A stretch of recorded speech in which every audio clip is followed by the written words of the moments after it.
Okay, so I've been using the Galaxy Z Fold2 as my daily driver for 6 months, and here are my thoughts about it. First of all, I'd like to give a huge shout out to Tech for the Galaxy Fold pictures you'll see around in the video. He does really good videos, and his channel will be down in the description. In case you don't know, the Galaxy Z Fold2 is the second tablet-sized foldable from Samsung, with drastic changes compared to the first Galaxy Fold, which was originally planned for release in March 2019, but got delayed to September due to dust getting under the hinge and then under the display. The Galaxy Z Fold2 took the tablet-sized folding aspect from the first Galaxy Fold and changed everything from a complete redesign to new and better displays, a new processor, ultra-thin glass, and much more. It has a 60Hz HD Plus Super AMOLED outer display of about 6.2 inches and an aspect ratio of about 25:9. It also has a secondary display of about 7.6 inches, which is a 120Hz Quad HD Plus Dynamic AMOLED display with an aspect ratio of about 4:5. Then it has the specs of a typical 2020 flagship,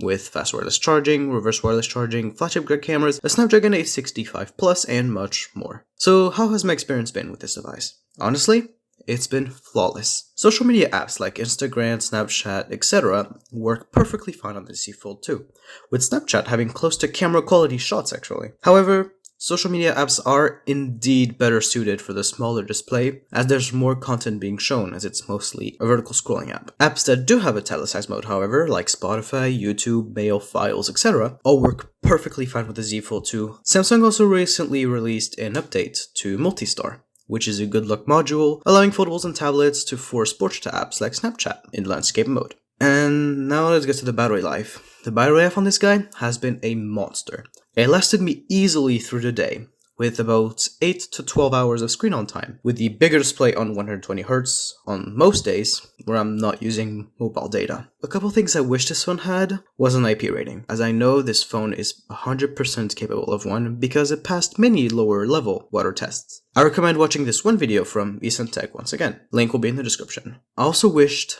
it had a headphone jack. I did buy a dongle, but I really wished I didn't have to buy one because it's a waste of money and time, and I can't charge my phone at the same time as I'm listening to music. I also wished it either had more storage or a micro SD card slot. For its price, 256 gigs isn't a lot, and personally, it's not even enough for me. I already had to clear up many pictures from my gallery after about 4 months of usage and transfer them to my hard drive. Other than that, the phone was really nice. If you do ever consider buying this phone, wait for the next generation. It'll be much more appealing. And if you're getting the next generation, I'd wait 3 to 6 months for special offers to appear, so when you buy one, you get it cheaper or bundled with accessories, such as Galaxy Buds. Now let's get to durability. Contrary to what people think, foldables are much more durable than your traditional slap phone. The fragile part of the fold is actually protected when it isn't needed. My inner screen is in perfect condition. Something I wish they had out of the box is better protection for the outer screen, other than a mediocre quality screen protector. My phone is full of scratches on the outside. So let's get to the questions you guys asked me on Twitter. How is the inner screen? Did it get scratched up after 6 months, or is it working fine?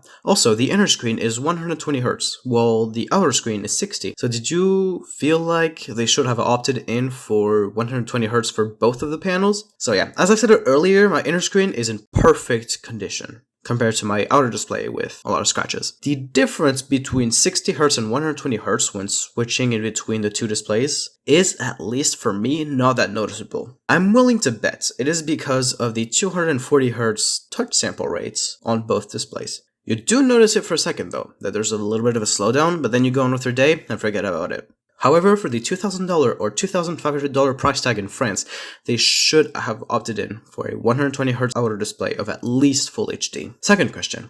Can you ever have a regular form factor phone again, and has the novelty of a foldable worn off during its time?